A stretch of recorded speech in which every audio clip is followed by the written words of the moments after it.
everyone, and welcome to Community Connections. I'm Marnie, your host, Prescott Valley Chamber of Commerce. Glad to be here. Thank you to Gloria for filling in last time when I was actually away on conference. Western Association of Chamber Executives has their annual conference in February, and chamber executives from all over the 15 Western states get together and share information, best practices. It's educational, it's fun. You get to connect with a lot of people in the industry, from the CEOs on down to staff members. So again, it was a great opportunity to learn. Brought a lot of good ideas back. I'm not sure Brady, Gloria, and Alexis are ready for those, but always with the Prescott Valley Chamber, we're moving forward and onward and thinking of what's the next best thing we could do for our businesses and community.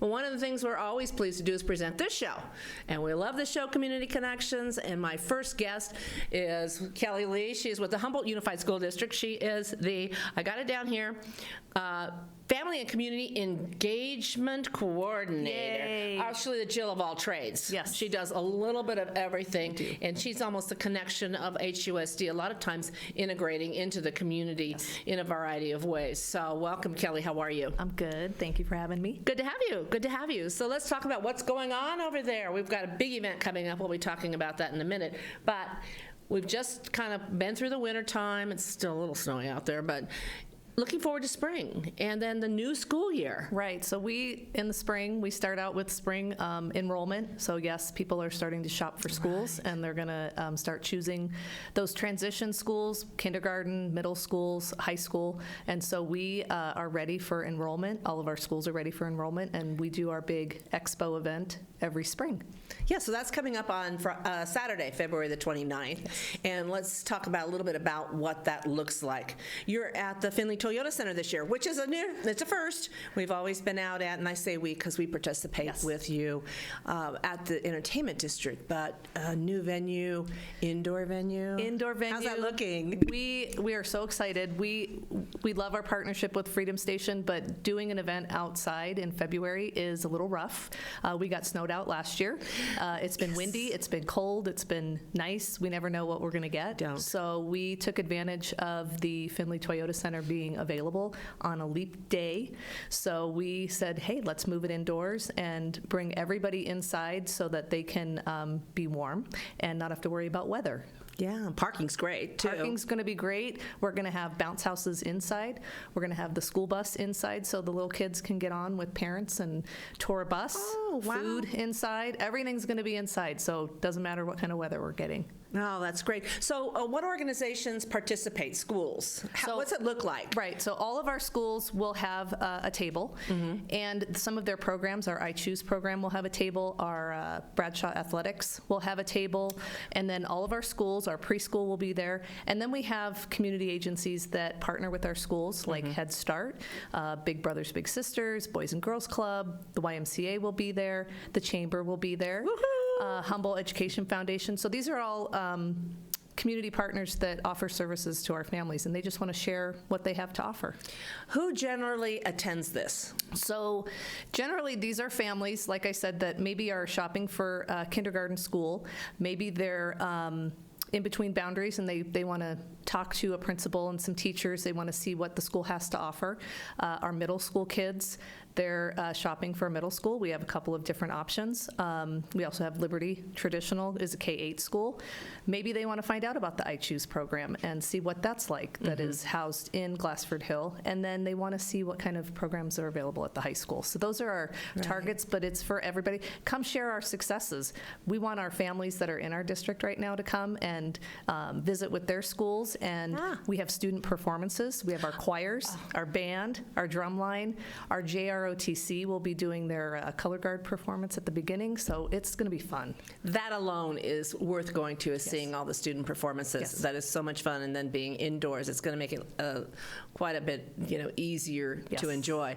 I have to admit, we have participated with you every year since it started, and we love being out there. It's an opportunity for us to meet a lot of people that are new to the area that maybe they're not familiar with all the other assets in addition to the schools in the community, and so we're there with our guides, and this year we'll have a couple of drawings for our gift certificates to our local businesses, so we're pretty excited just to connect with the community again, let them ask questions. And I always find that it's fun to they don't know about the school, so where should I start? Right. And we have such a close relationship working with the Adopt a School program and all of the things that we've done. I know pretty much all the principals and a lot of the teachers and yourself, and to introduce a new resident to the community that's kind of lost, I got a kindergartner, to the actual principal of a school makes such an impact for them. It does. Now they feel engaged. Then there's a connection, and they Yes. can schedule, a tour of the campus. Any of our campuses are open for tours. They can just call the school and set that up. We actually have, leading up to our expo, we have our middle school open houses the week of February 25th. That's on our website. They can look up the times and days there. And then the week after our expo, we have our kinder open houses for our kinder families to come in and tour the schools. Right. Well, also, if you don't have children, but maybe you're a new resident, and you're looking, maybe you're a former educator, teacher, administrator, and you say, well, I want to volunteer some time. Come on out. Get to know all of our elementary schools, our preschool, our middle schools and high school. There are so many opportunities to volunteer. Yes. And you can check it out and see, well, maybe what's close to where you live, maybe what's got a program that maybe you're familiar with, but it's a great way to give back and get to know people. We do. We get our volunteers, and they have a particular interest, and they go into a school and they share what they know, and it's great. It's great having people from the community go into our schools. Volunteers are priceless. Yes. Absolutely. And now what does it cost is there an admission fee to come in? This is absolutely free. There'll be bounce houses for the kiddos to jump around in. We have free food from Gabby's. We have drawings, like you said. Everybody's giving away freebies, and so there's no cost to come in. So what are the hours? So the doors open at 10, and then we will have all of our student performances like every 15 minutes between 10 and 1, and then at 1 o'clock, it's time to go. And so this is an opportunity to really kind of get to know Humboldt Unified School District. If you don't know, if you haven't been to any of the campuses, I think we've got one of the premier school districts in the state, doing so much at a time when funding is cut. Yes. The partnerships you develop to make sure that those kids are still acquiring the skills, getting access to the services is amazing. Yes. What you guys do over there. And our expo is just a showcase of all the great things that are happening. Our partnerships with the community and our staff is just amazing. One of the things I like is they bring all their mascots out. Yes. And as a former girl, song girl, part of the cheer team, I love mascots, and I love the colors, and I love the school spirit, and they're all out there with their school spirit, and that's a lot of fun too. So a lot of photo ops, bring the kids out, and they can meet the Lake Valley Cub or the Mountain View it's polar bear. Yes. Polar bear, or even the Humboldt panda. So And buckets will be there too. and buckets. So come on out, Humboldt Unified School District Expo, Saturday, February the 29th, 10 to 1, Finley Toyota Center, Kelly. Inside and warm. Thank you so much. Join us. All right, we'll be right back. Good. Good. And you got the middle school things in, and we got all that. It's all on our And website. I know, I'll have to send a note. Remind us to tell Gloria it's still 1 o'clock. Yes. Yeah, because we were just debating if we were going to do half a team, and we decided, I have so much fun out there. I'll just come out for the whole thing. I just We'll keep love you it. busy. We'll send you around as an ambassador. I will. I'll take pictures with all the mascots. That's what we do, and then we post them on Facebook. Yeah. We're out share here. your stuff. Yeah, there you go. All right, Kelly. Missy. You brought that. You don't have to hang around if you don't want to, but you can if you want. Kelly, if you don't want to hang around, you don't have to, but you're more than welcome to. We don't lock you in. This is our break time. We reset, so All right, I will see you perfect time to escape. radio or whatever it is. I know, we were talking about all the shows. And you'll see Kelly again, I said, good, we need to get this out, and each show has a different audience. Yeah, absolutely. Okay. Perfect. Thank you. Good luck. Thank you. Kelly, see you later. I love your hair. Oh, thank you. Thank you. So, let me get my, So we're going to talk about the trainings. I'll give you an overview first of the Okay. Family Advocacy Center, Okay. and then, and then kind of maybe finish up. We have 8 minutes, so I'm thinking maybe finish up on any type of help you need, a call to action that says, you rely on grants and that kind of thing. You have fundraising, anything you Our want to talk about. fundraisers in Yeah. August. Yeah, exactly. Put it on your calendar, that kind of thing. Yeah, Can perfect. you tell us a little bit about your program and look at Marty so we could adjust your audio level? Sure. I'm the director at the Yavapai Family Advocacy Center. We give services to victims of interpersonal crime. Perfect. Thank you very much. All right, you guys ready? Well, that's very succinct. Somebody's going to ask me what you do. That's great. All right. Second segment. Yep. Here we go. In 5, 4, 3, 2. And welcome back to Community Connections. Joining me now is Missy Sikora. She is the director for the Yavapai Family Advocacy Center. Yes. Missy, how long have you been there? I've been at the Advocacy Center almost 4 years. Wow, it seems like just yesterday you got there, but you've done such amazing things over there. For those folks that are watching, we have so many people moving here, new to the area, may not be familiar with the Yavapai Family Advocacy Center. So would you tell us a little bit about what you do? Sure. So we are a family advocacy center. There's 15 in our state, about 900 in our country. And what advocacy centers do is provide services to, we help facilitate investigations of interpersonal crime. So we work with law enforcement, county attorney's office, and then we also give services to those victims of interpersonal crime. And interpersonal crime is child abuse, sexual assault, domestic violence, elder abuse, stalking, and human trafficking, and then survivors of a homicide or a suicide. Oh my, you do have your hands full over there. Tell us about your staffing. We have 5 full-time advocates. We have 2 trauma-informed therapists that work with us. We have 1 legal, 1 attorney that contracts with us, and we have 5 sex assault nurse examiners that work with us. So all Wow. sex assault exams for Yavapai County are done at my center. And tell us the reason for that. If somebody needs to get medically stable, they can go to a local hospital and they can do the medical examination and get them help for that. But you have to be specifically trained in that evidence collection piece. So our nurses go through a lot of extensive training in regards to collecting either biological or photographic evidence of sexual assaults. And it's not just the physical of doing the testing, it's also the mental and emotional It that is. you need to deal with that's so important at that time. So, right. So we want to make sure that any person who's suffered any of these kind of crimes comes through our center. If they don't want to get police involved and they're an adult, they can come to our center on their own and we can give them services. So we have a good amount of our clients that we serve are just walk-ins because we give these comprehensive services completely free of charge. They're connected with an advocate who helps them with everything from the legal system if they need to go to court against somebody who's harmed them, or if they need to get orders of injunction or restraining orders or those things for themselves. And then we also we do support groups, talk to them and help teach them about what the signs of trauma are, how to break that cycle. And then again, we have the therapeutic services and the legal support and those things Right. to help them with. Wow. You're open 24 hours a day.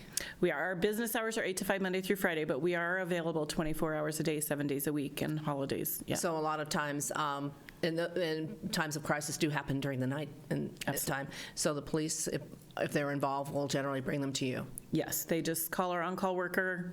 She gets to the center immediately, opens it up, and then she will call in any additional staff if that might need to be a nurse or somebody else to come in. She'll call those people, or a forensic interviewer. We do all forensic interviews for the county as well. You said that these services are provided at no charge to the victim. Correct. How are you funded? Federal grants, state grants. We receive funding from each of our governments and towns, municipalities around Yavapai County, which is an invaluable support, and then fundraising and donations. Fundraising. We have one annual fundraiser, Hope Still Floats. It's the third weekend in August every year. It's just a wonderful event, and it grows every year. As you know, you've been every year. And so we use that as a way to fundraise for the center and we call it Friend Raise, to get the word out there and hopefully have businesses and community partners from around Yavapai County come to the event and learn more about us. So we highlight the center a little bit there. And then we also give out what we call the Beam of Hope Award. So we want to find somebody from our area who's a champion in this field and Right. supporting victims of crime. Absolutely. And then a lot of things, basic things, because a lot of the victims or those who show up, in crisis, in an emergency situation, come with nothing. Absolutely. So you have food items, you have things for kids. We call those comfort items. So everybody, typically the kids, but we're happy to give them to adults too, that comes through the center, gets a new blanket that's been made for them. They get new stuffed animals or books. We have a pantry and a freezer packed with food. It's not the healthiest, but it's certainly kind of comfort food. Comfort food. And drinks and coffee. And so sometimes we'll have somebody that's in our building up to 10 or 12 hours before, by the time they've gone through all the emergency services, some safety planning, and then we have helped them figure out the next steps of where they're going to go. Right, right. In addition to those services, we were talking about, you're doing some trainings, and some of them are open to the public, some of them are specific to law enforcement or the providers or the responders. But can you share some of the ones that are open to the public? Sure, absolutely. And so in Arizona, what they do, what the governor's office does is he assigns a director from an advocacy center in each area to be the children's justice coordinator for the county. So in that role, we do receive some funding from them to provide trainings to our community. So the trainings that we provide that are open to the community, that probably the most popular is our mandated reporter training. And that what we do is we teach about the statute, the Arizona state statute that says if you're a mandated reporter and why you're a mandated reporter if you suspect a crime or abuse is happening towards a child. Right. So we train anywhere between 800 and 1,000 people a year between all the schools. So we get into all the schools. Doctors' offices, churches, dentists' offices have had us come in. Community partners, Boys and Girls Club, they've all had us kind of come in and talk to them. So really anybody. Our statute's very broad. Anybody that has works for any type of an organization or has any direct contact with children on a regular basis is a mandated reporter. Okay, so that's one of them that you offer, and they would call you for more information on any of the specific Correct. trainings when they're held and times. Most of our trainings, we actually come to you. Okay. So we're happy to come to you, and I've gone to doctors' offices where I train 3 people, and I've gone to a school district where I've got 230 people in the room. So we will hit any size. We're happy to go wherever we're needed. Yeah. One quick one, because I know we're running out of time, but sex trafficking awareness training. That's something that's in the headlines nowadays. It is. It's a hot topic, and so I actually chair our human trafficking task force in Yavapai County, and so we do go around any agency. Again, some of the ones I mentioned earlier, but any other additional agencies or groups. Some of the community groups like Lions and stuff want to know Right. more about that, so they'll have us come in and do a training on what human trafficking looks like, what the signs are, and how they can help and support those victims and the providers that work with those victims. Again, I think those are topics that can't be discussed enough and people made aware of, that something you might see might be actually happening in front of your very own eyes, and unless you know the signs to recognize. Absolutely. So, Missy, what's your website for more information or anything that people can connect with you? And again, volunteers and support in the terms of shampoos and food items. I mean, give you a holler so we can Absolutely. get hold of Our you. website is yfac.org. We have a list of items on there that our wish list, and then our phone number is 928-775-0669. Missy Sikora, Director, Yavapai Family Advocacy Center. Thank you so much for joining us. Short Thanks, break, we'll be Marnie. right back. Okay, so I have a colleague, her daughter, one evening, and anyway, was arrested, and she's been living with her mom. She's looking to go back with him. Happens every time. I know, and it was like, this is my colleague, it's just her heart's broken because she's a very intelligent person and her daughter's got her master's, and it's like, are you Every time. Has she had her daughter call us? Huh?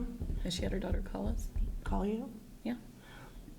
I don't know if she wants to listen at this point, but I'll mention it to Lisa. I mean- That she's located in Lake Havasu, but, So there's one there. So there's two in Mojave County. So, but she could call me directly, and I could just talk to her on the phone, and then give her some other resources in her area. I know. Give her my card just to. All right, I will. Just I'm going to give tell it to her, Lisa. I'm over here. There's Because Lisa may need that. Oh, talk for to sure. you that And says- everything we do is voluntary. They can say goodbye today, and we're like, okay. I know. Heartbreaking though, because I said, do you realize? Oh man, could have killed him. Could have killed him. Yep. And you know. So anyway, love you. Love you too. Thank you so much. Okay, Meredith, now are you ready? Ready. Okay, all right, I'm gonna hang out and watch Meredith. Oh, Okay. I just want to hear about the stuff we passed. All right. And so, because we, have the 8 minutes and we could do 30 seconds on an open house, although we'll do a little bit more in detail. So let's talk about the service you provide and how you've evolved into now taking, when you first started out, it was just women, Prescott Women's Shelter. Correct. And then Prescott Area Shelter Services was the women with young children. And now you've evolved even to this next step, so. Right. But we'll start with the beginning, if you Okay. can. Yeah. Okay. So we're going to just talk about services at the shelter first, right? Well, yeah, and that'll lead into now that, because if you start in the beginning and build this Yeah. history, Yeah. then when we come to, well, now we're taking moms with, which is one of the hardest demographics to take in. It is. And we don't have any Yavapai County. Right, either, exactly. So, So that'll be good. yeah, yeah. Other than that, for audio. No pressure. No What's pressure. the oldest son? What's the oldest boy? What's that? All the way up to 17? Yeah, we're going to do 12 to 17. Yeah, yeah. Wow. And we've actually helped boys that were past 12, but we had them in our community room, so we try to not turn them away. Now, is this that upstairs part that you That's have? Or no? before we did our expansion. Okay, so, but with the expansion, is that where that Yeah. space is? Yeah, we're gonna have 2 rooms that will have 8 individuals, so 3 Wow. children, 2 moms, and also we might actually be able to open it up to families too. So how do you, Yeah. I don't know, to And we have me, transitional housing now too. So we got transitional housing in August as well. So we actually have families, and we can support parents and Wow. both mom and dad. and this is for a specific length of time, and is it no charge? For Are they working? transitional? No, transitional, they do pay rent. They do work on case management, and they I don't want to say the time because I don't. No. Right. But generally speaking, they get kind of reassessed after 6 months to kind Okay. of see where they can go and try to move them forward, so we can actually move them from the shelter into transitional. Is it considered an emergency shelter? Yes. Okay. Yeah. Hey, Okay. Meredith, does this look okay? Everything's spelled out correctly? Yes. Yeah? Yeah. Okay. Yeah. Yeah, everything's good. I just saw myself, I don't like it. No, I'm just kidding. I know. Don't like it. Okay. Okay. Get that filter on, Mark. Yes, filter. Can we do? They need the Snapchat filter. That's what I was about to say. Can we do Yeah. like little dog thing? Yeah, little Yeah, the ears. bunny. Extra mascara and eyeliner. Yeah. Even though mine's glamour. pretty. Yeah, you've seen those things. It's like, Yes, okay, I change may my or may look. not use them. Change it to the cover girl look.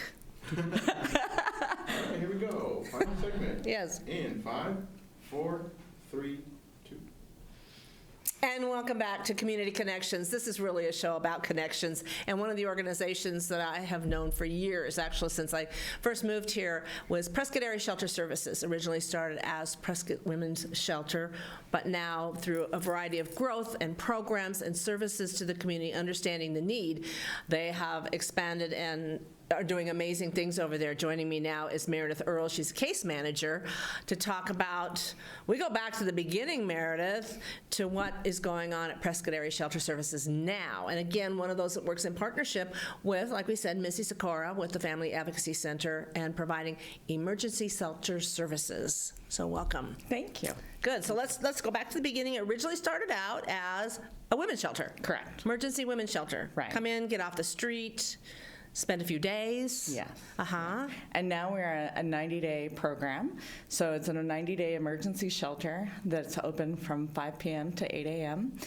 It has intensive case management. So each lady that comes in, they meet with a case manager, me. You? And work weekly, overcoming barriers that they face to work on housing. We have an 88 to 91% housing rate. Okay, so they spend some time there and then they move into their own home. We work on trying to get them whatever their goals may be. So Right. whether that's housing, whether that's working on if they are working in a substance abuse program, anything where it's a permanent placement. You mentioned that it's 8 p.m. to 5 a.m. Correct. So let's talk about it's an overnight. What happens during the day? During the day, that's generally, hopefully, when they're working on their goals that they have. So each week when they meet with me, we give an extended 90-day service plan, and then each week we go through that plan, whether that's employment, housing, getting their driver's license, any of those things that we need to overcome, barriers of As to why they're homeless. Correct. Okay. Correct. Do you find certain times of the year you receive more Definitely. people coming in, taking it, women and families? Definitely. You opened up to families now. Correct. We actually have, for families right now, we also have transitional housing. So we have two types of transitional housing. We have a singles house that has 4 individual rooms, and then we also have another family house that has 4 rooms that we can have for individual families. Wow, okay. But again, it's a 90-day program. It's not set up to be permanent. No. You want, it's the hand up, helping them get back out so they don't become homeless again and Correct. get back into society, whatever the way it looks for them to be living successfully. And our re-entry back into our shelter is only at 3 to 5%. Wow, Yeah. okay. So we really try to work on why they're homeless. So whether that's mental illness or substance abuse, that's kind of where we start first. Sure. And we give them all the resources out into our community. Because they might need something a little more than the driver's license, the ability to get a job. Correct. So it's really working with agency partnerships and giving them the resources how to navigate our community. You know, at any given time, it could be a situation where it lost the job, the apartment closed down, or sold out, the home was. I mean, you don't know why any specific thing might have happened. It was just the perfect storm to say, oh my gosh, now suddenly I'm homeless. Yeah. What am I going to do? Yeah, so situational homelessness definitely is something that definitely occurs. And so during case management, we really work with them and we learn why they're homeless, and then we give them the goals. Now, what is your capacity for the women and children? So that come in? currently- Let's talk about your facility, the dorm room area. Correct. It's a dorm-like setting. So right now we have 19 beds. Even though we only have 19 beds, we actually can accommodate more. So a lot of times we'll have moms and children that are bunking together. And then we also do Operation Deep Freeze. So during the winter, we have when women they don't have shelter and they can't get into shelter, or maybe the beds are full, we will actually coordinate with Salvation Army, and then we will bring in the ladies in Operation Deep Freeze, and we will open our front room and provide cots to them so that they Right. have a warm place to stay. And then we'll give them meals as well. So at the shelter, we also have a meal provider we are fortunate enough to have. So almost every evening we have someone that brings in meals and hot meals. So we also extend that to our Operation Deep Freeze. Right. So one of the hardest groups to take in are women with sons, especially women Yeah, with older sons. absolutely. You've done something for that. Yes, we have. We are expanding our shelter, and so we are going to be providing 2 rooms that have 4 bunk beds on each room, so that we can provide with 2 moms and 6 additional boys from ages 12 to 17. Wow. So And- that's new. Yes, and we may actually end up having to be able to help with families as well into our expansion. And that's going to be next Wednesday, February the 26th, from 1 to 3. Open house. No, you can see the work that they've done Yeah. to make this all possible. And yes, you don't know what circumstances has a person become homeless with children, and what are they going to do? And if you're like me, adults are one thing, but we've got to take care of those kids. Give them a safe place to have a warm meal and feel secure.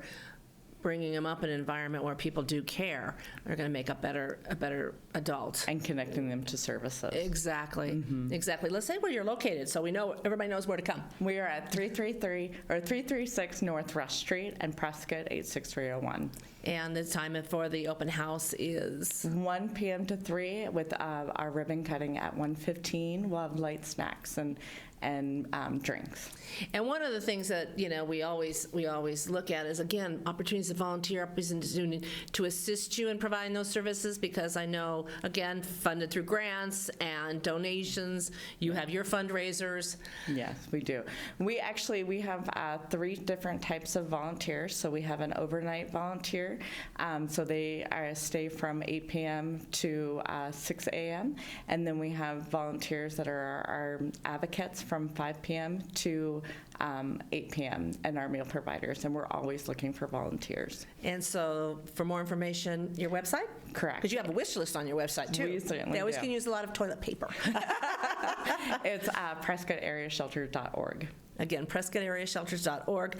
Grand opening for the new expansion, serving moms with boys and hardest ones to place, you know. And I know I'm a mom that raised a boy, you know, so I know it's a whole different set of dynamics when you're bringing them certainly into a communal situation. So again, kudos to you guys for Thank you very taking much. that on.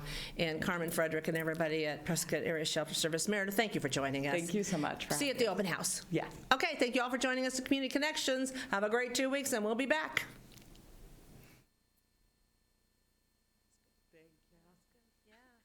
That was nerve-wracking, and you made that. Was it nerve-wracking? Did she look like she was nerve-wracked? Oh my gosh, no.